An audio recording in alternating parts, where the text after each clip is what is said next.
ಶ್ರೀ ಗಣಪತಿ ಶಾರದಾ ಗುರುಭ್ಯೋ ನಮಃ. ವಸುದೇವ ಸುತಂ ದೇವಂ ಕಂಸಚಾಣೂರಮರ್ದನಂ ದೇವಕಿ ಪರಮಾನಂದಂ ಕೃಷ್ಣಂ ವಂದೇ ಜಗದ್ಗುರುಂ. ಶ್ರೋತೃಗಳಿಗೆ ಶ್ರೀಮದ್ ಭಾಗವತದ ತೃತೀಯ ಸ್ಕಂದದಲ್ಲಿ ಶ್ರೀ ಕಪಿಲ ಭಗವಂತನ ಅವತಾರವೆಂಬ 24ನೆಯ ಅಧ್ಯಾಯಕ್ಕೆ ಸ್ವಾಗತ. ಶ್ರೀ ಮೈತ್ರೇಯರು ಹೇಳುತ್ತಾರೆ, ನಿರ್ವೇದವಾದಿನೀಮೇವಂ ಮನೋರ್ದುಹಿತರಂ ಮುನಿಃ ದಯಾಲು ಶಾಲಿನಿ ಮಾಹ ಶುಕ್ಲಾಭಿವ್ಯಾಹೃತಂ ಸ್ಮರನ್. ಗುಣಶಾಲಿನಿಯಾದ ಮನುಕುಮಾರಿಯು ಹೀಗೆ ಅನುತಾಪದ ಮಾತುಗಳನ್ನಾಡಲು ಕರುಣಾಳುಗಳಾದ ಕರ್ದಮರು ಶ್ರೀ ಭಗವಂತನು ತಮಗೆ ಹಿಂದೆ ಹೇಳಿದ್ದ ಮಾತುಗಳನ್ನು ಸ್ಮರಿಸಿಕೊಂಡು ಆಕೆಗೆ ಹೇಳಿದರು, ನಿರ್ದೋಷಳಾದ ರಾಜಕುಮಾರಿಯೇ, ನಿನ್ನ ಬಗೆಗೆ ವಿಷಾದ ಪಟ್ಟುಕೊಳ್ಳಬೇಡ. ಅವಿನಾಶಿಯಾದ ಭಗವಾನ್ ಶ್ರೀಹರಿಯು ಶೀಘ್ರದಲ್ಲಿಯೇ ನಿನ್ನ ಗರ್ಭಕ್ಕೆ ದಯಮಾಡಿಸುವನು. ಪ್ರಿಯೆ, ನೀನು ಅನೇಕ ಪ್ರಕಾರವಾದ ವ್ರತಗಳನ್ನು ಪಾಲನೆ ಮಾಡಿದ್ದೀಯೆ, ಅದರಿಂದ ನಿನಗೆ ಒಳಿತೆ ಆಗುವುದು. ಈಗ ನೀನು ಸಂಯಮ, ನಿಯಮ, ತಪಸ್ಸು ಮತ್ತು ದಾನಾದಿಗಳನ್ನು ಮಾಡುತ್ತಾ ಶ್ರದ್ಧೆಯಿಂದ ಭಗವಂತನನ್ನು ಭಜಿಸುತ್ತಿರು. ಸತ್ವಯಾರಾಧಿತ ಶುಕ್ಲೋ ವಿತನ್ವನ್ನಾಮಕಂ ಯಶಃ ಚೇತ್ತಾತೆ ಹೃದಯ ಗ್ರಂಥಿ ಔದಾರ್ಯೋ ಬ್ರಹ್ಮಭಾವನಃ. ನೀನು ಹೀಗೆಯೇ ಆರಾಧಿಸುತ್ತಿದ್ದರೆ ಶ್ರೀಹರಿಯು ನಿನ್ನ ಗರ್ಭದಲ್ಲಿ ಅವತಾರ ಮಾಡಿ ನನ್ನ ಕೀರ್ತಿಯನ್ನು ಹೆಚ್ಚಿಸುವನು ಮತ್ತು ಬ್ರಹ್ಮಜ್ಞಾನವನ್ನು ಉಪದೇಶ ಮಾಡಿ ನಿನ್ನ ಅಜ್ಞಾನದ ಗಂಟನ್ನು ಕತ್ತರಿಸಿ ಹಾಕುವನು. ಶ್ರೀ ಮೈತ್ರೇಯರು ಹೇಳುತ್ತಾರೆ, ಎಲೈ ಸಾಧುಶ್ರೇಷ್ಠನಾದ ವಿದುರನೇ, ಕೇಳು. ದೇವಹೂತಿಯು ಪ್ರಜಾಪತಿ ಕರ್ದಮರ ಆದೇಶದಲ್ಲಿ ಗೌರವ ಬುದ್ಧಿಯನ್ನು ತೋರಿ ಪೂರ್ಣವಾದ ನಂಬಿಕೆಯಿಂದ ಜಗದ್ಗುರುವಾದ ಆದಿಪುರುಷನಾದ ಶ್ರೀಹರಿಯನ್ನು ಚೆನ್ನಾಗಿ ಆರಾಧಿಸತೊಡಗಿದಳು. ಹೀಗೆ ಬಹುಕಾಲವೂ ಕಳೆಯಲು ಶ್ರೀ ಭಗವಂತನಾದ ಮಧುಸೂದನನು ಕರ್ದಮರ ವೀರ್ಯವನ್ನು ಆಶ್ರಯಿಸಿ ಕಟ್ಟಿಗೆಯಿಂದ ಅಗ್ನಿಯು ಉದ್ಭವಿಸುವಂತೆ ದೇವಹೂತಿಯ ಗರ್ಭದಲ್ಲಿ ಪ್ರಕಟಗೊಂಡನು. ಆಗ ಆಕಾಶದಲ್ಲಿ ದೇವದುಂದುಭಿಗಳು ಮೊಳಗಿದವು, ಮೋಡಗಳು ಗುಡುಗುತ್ತಾ ಅಮೃತದ ಮಳೆಯನ್ನು ಕರೆದವು, ಗಂಧರ್ವರು ಗಾನ ಮಾಡತೊಡಗಿದರು, ಅಪ್ಸರ ಸ್ತ್ರೀಯರು ನೃತ್ಯ ಮಾಡತೊಡಗಿದರು.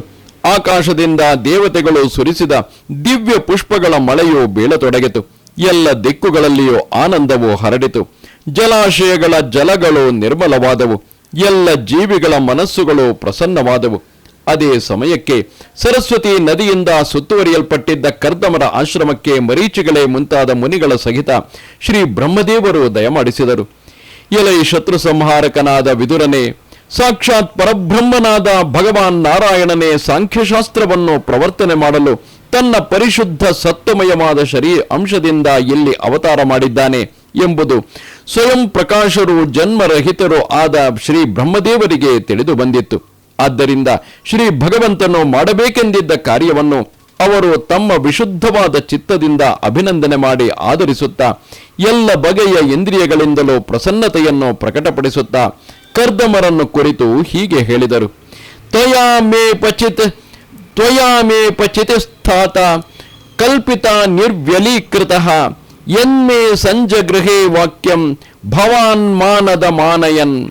ವತ್ಸ ಕರ್ದಮ, ಮಾನ ಮರ್ಯಾದೆಗಳನ್ನು ಕೊಡುವ ಸಾಧುಶ್ರೇಷ್ಠನಾದ ಪ್ರಿಯಪುತ್ರನೇ, ನನ್ನ ಮಾನವನ್ನು ಕಾಪಾಡುತ್ತಾ ನೀನು ನನ್ನ ಆಜ್ಞೆಯನ್ನು ಪಾಲಿಸಿದೆ.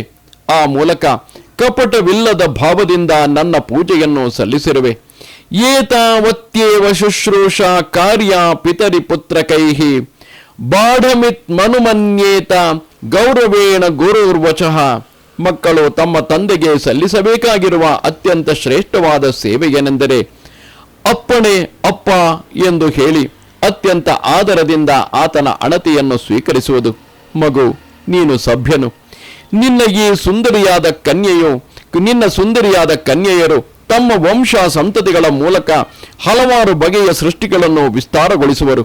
ಈಗ ನೀನು ಈ ಮರೀಚಿಗಳೇ ಮುಂತಾದ ಮುನಿವರಿಯರಿಗೆ ಇವರ ಸ್ವಭಾವ ಮತ್ತು ರುಚಿಗಳಿಗೆ ತಕ್ಕಂತೆ ನಿನ್ನ ಕನ್ಯೆಯರನ್ನು ವಿವಾಹ ಮಾಡಿಕೊಟ್ಟು ಪ್ರಪಂಚದಲ್ಲಿ ನಿನ್ನ ಸತ್ಕೀರ್ತಿಯನ್ನು ಹರಡುವವನಾಗು. ಮುನಿವರಿಯನೇ, ಸಮಸ್ತ ಪ್ರಾಣಿಗಳಿಗೂ ನಿಧಿಯಾಗಿ ಅವರ ಅಭೀಷ್ಟಗಳನ್ನು ಈಡೇರಿಸುವ ಆ ಆದಿಪುರುಷನಾದ ಶ್ರೀಮನ್ನಾರಾಯಣನೇ ಈಗ ತನ್ನ ಮಾಯಾ ಜ್ಞಾನಶಕ್ತಿಯಿಂದ ಕಪಿಲನೆಂಬ ಹೆಸರಿನಿಂದ ಅವತಾರ ಮಾಡಿರುತ್ತಾನೆ. ಇದನ್ನು ನಾನು ಬಲ್ಲೆನು. ಅನಂತರ ಬ್ರಹ್ಮದೇವರು ದೇವಹೂತಿಯನ್ನು ಹೀಗೆ ಅಭಿನಂದನೆ ಮಾಡಿದರು, ರಾಜಕುವರಿಯೇ, ಹೊನ್ನಿನಂತೆ ಹೊಳೆಯುವ ಕೇಶಗಳಿಂದಲೂ, ತಾವರೆ ಹೂವಿನಂತೆ ಕಂಗೊಳಿಸುವ ಕಣ್ಣುಗಳಿಂದಲೂ, ಪದ್ಮಾಂಕಿತವಾದ ಪಾದಾರವಿಂದಗಳಿಂದಲೂ ಪ್ರಕಾಶಮಾನನಾಗಿರುವ ಕೈಟಭ ಮರ್ದನನಾದ ಶ್ರೀ ಮಹಾವಿಷ್ಣುವೇ ಜ್ಞಾನ ವಿಜ್ಞಾನಗಳ ಮೂಲಕ ಕರ್ಮಗಳ ವಾಸನೆಗಳನ್ನು ನಿರ್ಮೂಲನೆಗೊಳಿಸುವುದಕ್ಕೋಸ್ಕರ ಶಿಶುವಾಗಿ ನಿನ್ನ ಗರ್ಭವನ್ನು ಪ್ರವೇಶಿಸಿದ್ದಾನಮ್ಮ. ಈತನು ಅವಿದ್ಯೆಯಿಂದ ಉಂಟಾದ ಮೋಹದ ಗಂಟುಗಳನ್ನು ಕತ್ತರಿಸಿ ಹಾಕಿ ಭೂಮಿಯಲ್ಲಿ ಯಥೇಚ್ಛವಾಗಿ ಸಂಚಾರ ಮಾಡುವನು. ಈತನು ಸಿದ್ಧರ ಗಣಗಳಿಗೆ ಸ್ವಾಮಿಯಾಗುವನು. ಸಾಂಖ್ಯಾಚಾರ್ಯರಿಗೂ ಸಮ್ಮಾನ ಯೋಗ್ಯನಾಗುವನು. ಕಪಿಲ ಎಂಬ ಹೆಸರಿನಿಂದ ಪ್ರಸಿದ್ಧನಾಗಿ ಲೋಕದಲ್ಲಿ ನಿನ್ನ ಕೀರ್ತಿಯನ್ನು ಹರಡುವನು. ಶ್ರೀ ಮೈತ್ರೇಯರು ವಿದುರನಿಗೆ ಹೇಳುತ್ತಾರೆ, ಜಗತ್ತನ್ನೇ ಸೃಷ್ಟಿ ಮಾಡಿದ ಶ್ರೀ ಬ್ರಹ್ಮದೇವರು ಹೀಗೆ ಕರ್ದಮ ದೇವಹೂತಿಯರನ್ನು ಸಂತೈಸಿ ಸನಕಾದಿ ಕುಮಾರರನ್ನು ನಾರದರನ್ನು ಜೊತೆಯಲ್ಲಿ ಕರೆದುಕೊಂಡು ಹಂಸಾರೂಢರಾಗಿ ದಿವ್ಯವಾದ ತಮ್ಮ ಸತ್ಯಲೋಕಧಾಮಕ್ಕೆ ತೆರಳಿದರು. ಹಾಗೆ ಅವರು ಹೋಗಿ ಬಂದ ನಂತರ ಕರ್ದಮರು ಅವರ ಆಜ್ಞಾನುಸಾರವಾಗಿ ಮರೀಚಿಗಳೇ ಮುಂತಾದ ಪ್ರಜಾಪತಿಗಳಿಗೆ ತನ್ನ ಕನ್ಯೆಯರನ್ನು ಕೊಟ್ಟು ವಿಧಿಪೂರ್ವಕವಾಗಿ ವಿವಾಹ ಮಾಡಿದರು. ಅವರು ತಮ್ಮ ಕನ್ಯಾಮಣಿಗಳಲ್ಲಿ ಕಲಾ ಎಂಬಾಕೆಯನ್ನು ಮರೀಚಿ ಮಹರ್ಷಿಗಳಿಗೂ, ಅನಸೂಯೆಯನ್ನು ಅತ್ರಿ ಮಹರ್ಷಿಗಳಿಗೂ, ಶ್ರದ್ಧೆಯನ್ನು ಮಹರ್ಷಿ ಅಂಗೀರಸರಿಗೂ, ಹವಿರ್ಭೂ ಎಂಬಾಕೆಯನ್ನು ಪುಲಸ್ತ್ಯ ಮಹರ್ಷಿಗಳಿಗೂ ಕೊಟ್ಟು ವಿವಾಹ ಮಾಡಿದರು. ಮಹರ್ಷಿ ಪುಲಹರಿಗೆ ಅವರಿಗೆ ಅನುರೂಪಿಯಾದ ಗತಿ ಎಂಬ ಕನ್ಯಾರತ್ನವನ್ನು, ಕ್ರತು ಮಹರ್ಷಿಗಳಿಗೆ ಸಾಧ್ವೀಮಣಿಯಾದ ಕ್ರಿಯಾ ಎಂಬ ಕನ್ಯೆಯನ್ನು, ಭೃಗು ಮಹರ್ಷಿಗಳಿಗೆ ಖ್ಯಾತಿ ಎಂಬ ಕನ್ಯಾಮಣಿಯನ್ನು, ಮಹರ್ಷಿ ವಸಿಷ್ಠರಿಗೆ ಅರುಂಧತಿ ಎಂಬ ಕನ್ಯಾರತ್ನವನ್ನು, ಅಥರ್ವ ಮಹರ್ಷಿಗಳಿಗೆ ಯಜ್ಞ ಕರ್ಮವನ್ನು ವಿಸ್ತರಿಸುವ ಶಾಂತಿ ಎಂಬ ಕನ್ಯಾರತ್ನವನ್ನು ಕೊಟ್ಟು ವಿವಾಹ ಮಾಡಿದರು. ಹೀಗೆ ಮದುವೆ ಮಾಡಿಕೊಂಡ ಮಹರ್ಷಿಗಳಿಗೂ ಮತ್ತು ಅವರ ಪತ್ನಿಯರಿಗೂ ಕರ್ದಮರು ಪ್ರೀತಿಯಿಂದ ಸತ್ಕಾರ ಮಾಡಿದರು. ಹೀಗೆ ವಿವಾಹ ಮಾಡಿಕೊಂಡ ಆ ಮಹರ್ಷಿಗಳೆಲ್ಲರೂ ಕರ್ದಮರ ಅನುಮತಿಯನ್ನು ಪಡೆದು ಪರಮಾನಂದದಿಂದ ತಮ್ಮ ತಮ್ಮ ಆಶ್ರಮಗಳಿಗೆ ತೆರಳಿದರು. ದೇವಾಧಿದೇವನಾದ ಸಾಕ್ಷಾತ್ ಶ್ರೀಹರಿಯೇ ತಮ್ಮ ಮನೆಯಲ್ಲಿ ಅವತರಿಸಿರುವುದನ್ನು ಗಮನಿಸಿದ ಕರ್ದಮರು ಏಕಾಂತದಲ್ಲಿ ಆ ಪುತ್ರನ ಬಳಿಗೆ ಹೋಗಿ ಆತನಿಗೆ ನಮಸ್ಕಾರ ಮಾಡಿ ಹೀಗೆ ವಿಜ್ಞಾಪಿಸಿದರು.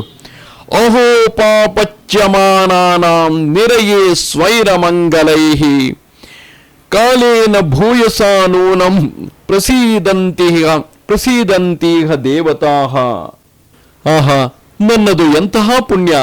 ತಮ್ಮ ಪಾಪ ಕರ್ಮಗಳ ಫಲವಾಗಿ ಈ ದುಃಖಮಯವಾದ ಸಂಸಾರದಲ್ಲಿ ಬಗೆ ಬಗೆಯಾಗಿ ಪೀಡೆಗಳನ್ನು ಅನುಭವಿಸುತ್ತಿರುವ ಮನುಷ್ಯರ ಮೇಲೆ ದೇವತಾ ಗಣಗಳು ಪ್ರಸನ್ನರಾಗಬೇಕಾದರೆ ಬಹಳ ಕಾಲ ಬೇಕು. ಆದರೆ ಯೋಗಿ ಜನರಿಗೂ ದುರ್ಲಭನಾದ ಪರಮ ಪುರುಷನೇ ಇಷ್ಟು ಶೀಘ್ರವಾಗಿ ಮತ್ತು ಸುಲಭವಾಗಿ ನನ್ನ ಮನೆಯಲ್ಲಿ ಅವತಾರ ಮಾಡಿರುವನಲ್ಲ. ಬಹುಜನ್ಮ ವಿಪಕ್ವೇನ ಸಮ್ಯಗ್ ಯೋಗ ಸಮಾಧಿನ ದ್ರಷ್ಟುಂ ಯತಂತೆ ಯತಯಃ ಶೂನ್ಯಾಗಾರೇಷು ಯತ್ಪದಂ ಸ ಏವ ಭಗವಾನದ್ಯ ಹೇಳನಂ ನಗಣಯ್ಯನಃ ಗ್ರಹೇಶು ಜಾತೋ ಗ್ರಾಮ್ಯಾಣಂ ಯಸ್ವಾನಂ ಪಕ್ಷಪೋಷಣಃ. ಆತನ ಸ್ವರೂಪವನ್ನು ಯೋಗಿಗಳು ಅನೇಕ ಜನ್ಮಗಳಿಂದ ಸಿದ್ಧವಾದ ಸಮಾಧಿಯ ಮೂಲಕ ಏಕಾಂತದಲ್ಲಿ ಸಾಕ್ಷಾತ್ಕರಿಸಲು ಪ್ರಯತ್ನ ಪಡುತ್ತಾರೆ. ಆದರೆ ಭಕ್ತರಕ್ಷಕನಾದ ಅದೇ ಭಗವಂತನು ವಿಷಯಾಸಕ್ತರಾದ ನಮ್ಮಿಂದ ಒದಗಬಹುದಾದ ಅಪಚಾರಗಳನ್ನು ಲೆಕ್ಕಿಸದೆ ಇಂದು ನಮ್ಮ ಮನೆಯಲ್ಲಿ ಆವಿರ್ಭವಿಸುವ ಅನುಕಂಪೆಯನ್ನು ತೋರಿದ್ದಾನಲ್ಲವೇ, ಇದು ಎಂತಹ ಭಾಗ್ಯ! ಸ್ವೀಯಂ ವಾಕ್ಯಮೃತಂ ಕರ್ತು ಮವತೀರ್ಣೋಸಿ ಮೇ ಗೃಹೇ ಚಿಕೀರ್ಷು ಭಗವಾನ್ ಜ್ಞಾನಂ ಭಕ್ತಾನಾಂ ಮಾನವರ್ಧನಃ. ಸ್ವಾಮಿಯೇ, ವಾಸ್ತವವಾಗಿ ನೀನು ನಿನ್ನ ಭಕ್ತರ ಗೌರವವನ್ನು ಬೆಳೆಸುವವನೇ ಆಗಿದ್ದೀಯೆ. ಆಡಿದ ಮಾತನ್ನು ಸತ್ಯಗೊಳಿಸುವುದಕ್ಕಾಗಿ ಮತ್ತು ಸಾಂಖ್ಯ ಯೋಗವನ್ನು ಉಪದೇಶ ಮಾಡುವುದಕ್ಕಾಗಿ ನೀನು ಇಂದು ಇಲ್ಲಿ ಅವತರಿಸಿದ್ದೀಯೆ. ತಾನ್ಯೇವ ತೇಭಿರೂಪಾಣಿ ಭಗವಂಸ್ತವ ಯಾನಿ ಯಾನಿ ಚ ರೋಚಂತೆ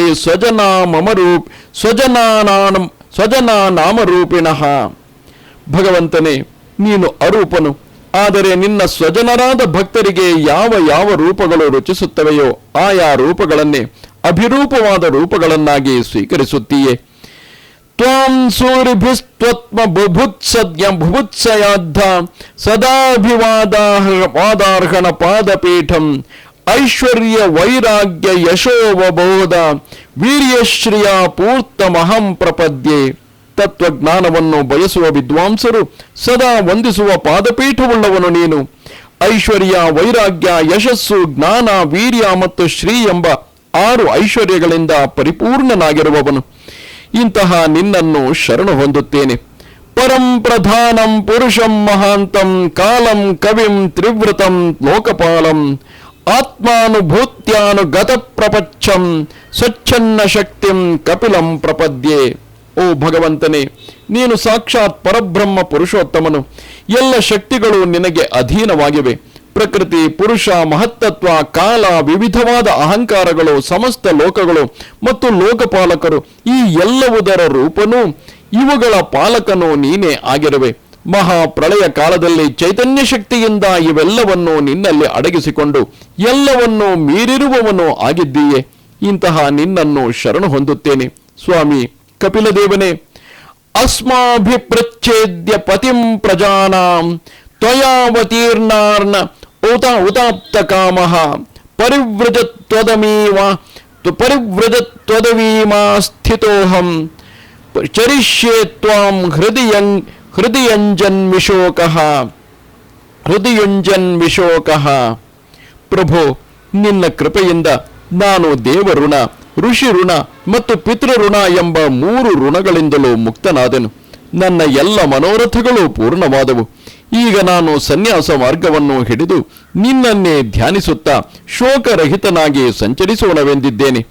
ಎಲ್ಲ ಪ್ರಜೆಗಳಿಗೂ ನೀನು ಸ್ವಾಮಿಯಾಗಿದ್ದೀಯೆ. ಆದ್ದರಿಂದ ಇದಕ್ಕೆ ನಿನ್ನ ಆಜ್ಞೆ ಅನುಮತಿಗಳನ್ನು ಪ್ರಾರ್ಥಿಸುತ್ತೇನೆ. ಭಗವಂತರಾದ ಕಪಿಲರು ಶ್ರೀ ಕರ್ದಮರಿಗೆ ಹೀಗೆ ಉತ್ತರಿಸಿದರು. ಎಲೈ ಮುನೀಂದ್ರನೇ, ವೈದಿಕವಾದ ಮತ್ತು ಲೌಕಿಕವಾದ ಯಾವುದೇ ಕರ್ಮವಾದರೂ ಅವೆಲ್ಲಕ್ಕೂ ನನ್ನ ಹೇಳಿಕೆಯೇ ಪ್ರಮಾಣವು. ನಿನ್ನ ಮನೆಯಲ್ಲಿಯೇ ನಾನು ಜನ್ಮವನ್ನೆತ್ತುವೆನು ಎಂದು ನನಗೆ ವಾಗ್ದಾನ ಮಾಡಿದ್ದೇನಲ್ಲವೇ, ಅದನ್ನು ಸತ್ಯಗೊಳಿಸುವುದಕ್ಕಾಗಿಯೇ ಈ ಅವತಾರವನ್ನು ಮಾಡಿದ್ದೇನೆ. ಅಂತೆಯೇ ಲಿಂಗ ಶರೀರದಿಂದ ಬಿಡುಗಡೆ ಹೊಂದುವ ಬಯಕೆಯುಳ್ಳ ಮುನಿಗಳಿಗೆ ಆತ್ಮದರ್ಶನಕ್ಕೆ ಉಪಯೋಗವಾಗುವ ಪ್ರಕೃತಿಯೇ ಮುಂತಾದ ತತ್ವಗಳನ್ನು ವಿವೇಚನೆ ಮಾಡುವುದಕ್ಕಾಗಿಯೂ ನನ್ನ ಈ ಅವತಾರವಾಗಿದೆ. ಆತ್ಮಜ್ಞಾನದ ಈ ಸೂಕ್ಷ್ಮವಾದ ಮಾರ್ಗವು ಬಹಳ ಕಾಲದಿಂದಲೂ ಲುಪ್ತವಾಗಿ ಬಿಟ್ಟಿದೆ. ಇದನ್ನು ಮತ್ತೆ ಪ್ರವರ್ತನೆ ಮಾಡುವುದಕ್ಕಾಗಿಯೇ ನಾನು ಈ ದೇಹವನ್ನು ಕೈಗೊಂಡಿದ್ದೇನೆ ಎಂದು ತಿಳಿ.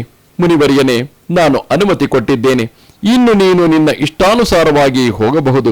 ಸಮಸ್ತ ಕರ್ಮಗಳನ್ನು ನನಗೆ ಸಮರ್ಪಣೆ ಮಾಡುತ್ತಾ ದುರ್ಜಯವಾಗಿರುವ ಮೃತ್ಯುವನ್ನು ಗೆದ್ದು ಮೋಕ್ಷ ಪದವನ್ನು ಪಡೆಯುವುದಕ್ಕಾಗಿ ನನ್ನನ್ನು ಭಜಿಸುತ್ತಿರು. ನಾನು ಸ್ವಯಂ ಜ್ಯೋತಿಯು, ಸಮಸ್ತ ಜೀವಗಳ ಹೃದಯ ಗುಹೆಗಳಲ್ಲಿ ಅಡಗಿರುವ ಪರಮಾತ್ಮನು. ಇಂತಹ ನನ್ನನ್ನು ನೀನು ನಿನ್ನ ಶುದ್ಧವಾದ ಬುದ್ಧಿಯಿಂದ ನಿನ್ನೊಳಗೆ ಯಾವಾಗ ಸಾಕ್ಷಾತ್ಕರಿಸಿಕೊಳ್ಳುವೆಯೋ ಆಗ ನೀನು ಎಲ್ಲ ಶೋಕಗಳನ್ನು ಕಳೆದುಕೊಂಡು ನಿರ್ಭಯದಿಂದ ಮೋಕ್ಷ ಪದವನ್ನು ಪಡೆಯುವೆ. ತಾಯಿಯಾದ ದೇವಹೂತಿಗೂ ನಾನು ಸಮಸ್ತ ಕರ್ಮಗಳನ್ನು ಶಮನಗೊಳಿಸುವ ಆತ್ಮಜ್ಞಾನವನ್ನು ಕೊಡುವೆನು. ಅದರಿಂದ ಆಕೆಯು ತನ್ನ ಸಂಸಾರ ರೂಪವಾದ ಭಯದಿಂದ ಬಿಡುಗಡೆ ಹೊಂದುವಳು. ಮೈತ್ರೇಯ ಮಹರ್ಷಿಗಳು ಹೇಳುತ್ತಾರೆ, ವಿದುರನೇ, ಭಗವಂತನಾದ ಕಪಿಲನು ಹೀಗೆ ಹೇಳಿದೊಡನೆಯೇ ಪ್ರಜಾಪತಿ ಕರ್ದಮರು ಅವನನ್ನು ಪ್ರದಕ್ಷಿಣೆ ಮಾಡಿ ಪ್ರಸನ್ನವಾದ ಮನಸ್ಸಿನಿಂದ ಅರಣ್ಯಕ್ಕೆ ಹೊರಟು ಹೋದರು. ಅಲ್ಲಿ ಅಹಿಂಸಾಮಯವಾದ ಸನ್ಯಾಸ ಧರ್ಮವನ್ನು ಸ್ವೀಕರಿಸಿ ಮೌನವನ್ನು ಅವಲಂಬಿಸಿ ಪರಮಾತ್ಮನೊಬ್ಬನನ್ನೇ ಶರಣು ಹೊಂದಿ ಅಗ್ನಿಯನ್ನು ಆಶ್ರಮವನ್ನು ತ್ಯಾಗ ಮಾಡಿ ಸಂಘರಹಿತರಾಗಿ ಭೂಮಿಯಲ್ಲಿ ಸಂಚರಿಸತೊಡಗಿದರು. ವೃಕ್ಷ ಅವೃಕ್ಷಗಳೆರಡನ್ನೂ ಮೀರಿ ತ್ರಿಗುಣಾತೀತರಾಗಿ ತ್ರಿಗುಣಗಳನ್ನು ಪ್ರಕಾಶಪಡಿಸುತ್ತಿರುವ ಯಾವ ಪರಬ್ರಹ್ಮವುಂಟೋ ಅದರಲ್ಲಿಯೇ ತಮ್ಮ ಮನಸ್ಸನ್ನು ಲಯಗೊಳಿಸಿದರು. ಅಹಂಕಾರ, ಮಮಕಾರ ಮತ್ತು ಸುಖ ದುಃಖಗಳೇ ಮುಂತಾದ ದ್ವಂದ್ವಗಳಿಂದ ಬಿಡುಗಡೆ ಹೊಂದಿ ಸಮದರ್ಶಿಗಳಾಗಿ ಎಲ್ಲರಲ್ಲಿಯೂ ತಮ್ಮ ಆತ್ಮವನ್ನೇ ಸಂದರ್ಶಿಸತೊಡಗಿದರು. ಅವರ ಬುದ್ಧಿಯು ಒಳಮುಖವಾಯಿತು, ಶಾಂತವಾಯಿತು. ಆ ಸ್ಥಿತಿಯಲ್ಲಿ ಅವರು ಕಲೆಗಳಿಲ್ಲದೆ ಇರುವ ಪ್ರಶಾಂತವೂ ಗಂಭೀರವೂ ಆದ ಸಾಗರದಂತೆ ಕಂಡುಬರುತ್ತಿದ್ದರು. ಪರಮ ಭಕ್ತಿ ಭಾವದಿಂದ ಸರ್ವಾಂತರ್ಯಾಮಿಯೂ ಸರ್ವಜ್ಞನೂ ಆಗಿರುವ ಶ್ರೀ ವಾಸುದೇವನಲ್ಲಿ ಚಿತ್ತದ ಸ್ಥೈರ್ಯ ಉಂಟಾಗಲು ಅವರು ಎಲ್ಲ ಕಟ್ಟುಗಳಿಂದಲೂ ಬಿಡುಗಡೆ ಹೊಂದಿದರು. ಅವರು ಸಮಸ್ತ ಭೂತಗಳಲ್ಲಿಯೂ ತಮ್ಮ ಆತ್ಮವಾದ ಶ್ರೀಹರಿಯು ಮತ್ತು ಆತ್ಮಸ್ವರೂಪನಾದ ಆ ಶ್ರೀಹರಿಯಲ್ಲಿ ಸಮಸ್ತ ಭೂತಗಳು ಇರುವುದನ್ನು ನೋಡತೊಡಗಿದರು. ಇಚ್ಛಾದ್ವೇಷ ವಿಹೀನೇನ ಸರ್ವತ್ರ ಸಮಚೇತಸ ಭಗವದ್ಭಕ್ತಿಯುಕ್ತೇನ ಪ್ರಾಪ್ತ ಭಾಗವತಿ ಗತಿ. ಈ ರೀತಿ ಕರ್ದಮ ಮುನಿಗಳು ಇಚ್ಛೆ ದ್ವೇಷಗಳನ್ನು ತೊರೆದು ಎಲ್ಲೆಲ್ಲೂ ಸಮಬುದ್ಧಿಯುಳ್ಳವರಾಗಿ ಭಗವದ್ಭಕ್ತಿಯಿಂದ ಸಂಪನ್ನರಾಗಿ ಪರಮ ಪದವನ್ನು ಪಡೆದರು ಎಂಬಲ್ಲಿಗೆ ಮಹಾಪುರಾಣವೋ ಪರಮಹಂಸ ಸಂಹಿತೆಯೋ ಆಗಿರುವ ಶ್ರೀಮದ್ ಭಾಗವತದಲ್ಲಿ ತೃತೀಯ ಸ್ಕಂದದ 24ನೆಯ ಅಧ್ಯಾಯವು ಮುಗಿಯಿತು. ನಮಸ್ತೆ ಶಾರದೆ ದೇವಿ ಕಾಶ್ಮೀರ ಪುರವಾಸಿನಿ ತ್ವಾಮಹಂ ಪ್ರಾರ್ಥಯೇ ನಿತ್ಯಂ ವಿದ್ಯಾದಾನಂಚ ದೇಹಿ ಮೇ. ನಮಸ್ಕಾರ.